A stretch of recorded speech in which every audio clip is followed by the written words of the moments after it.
Kamite ya ugitiri kaunti ya Kilifi ni gathikite mukana wa kugiria ndumo na dashi iria kana dashi iria yokaine ta disco matanga iria muingi utafanagia mathaini ma utuku hindi ya macakaya.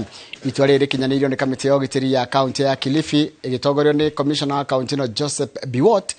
Kamite no ikiheana itumi cia kuongerereka gwa ciiko cia ciana kunyitokia hinya na kuhahamwo hindi ya dashi icio.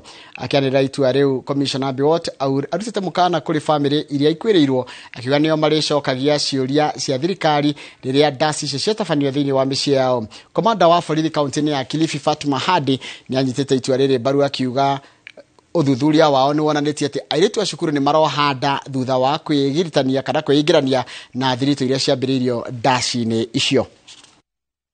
Disco matanga kulingana na security committee ya Kilifi County tulisema hakuna disco matanga.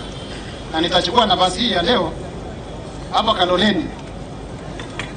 Mtu yeyote mwenye hii disco matanga zinafanyika kwa mwenye ako na mashishi.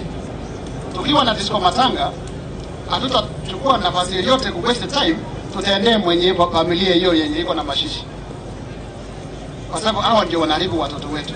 Disco matanga ikifanyika, wasichana wengi badala ya kuenda shule na kushughulika na masomo ama kazi zingine ambazo wanafaa kufanya, mambo inakuwa ni watu wanateka advantage. So mimi kama county police commander ningependa ama furaha yangu ningependa kuona wasichana wote wanasoma shule, wanamaliza, kwa sababu kesho tukiretire we must be ready to hand over. Na itakuwa jambo la mbaya sana kama hatutakuwa na watu wa kuwachezi maofisi, kwa sababu tutafika umri wa kwenda retire na tunataka wasichana waturidi katika hizi ofisi tu.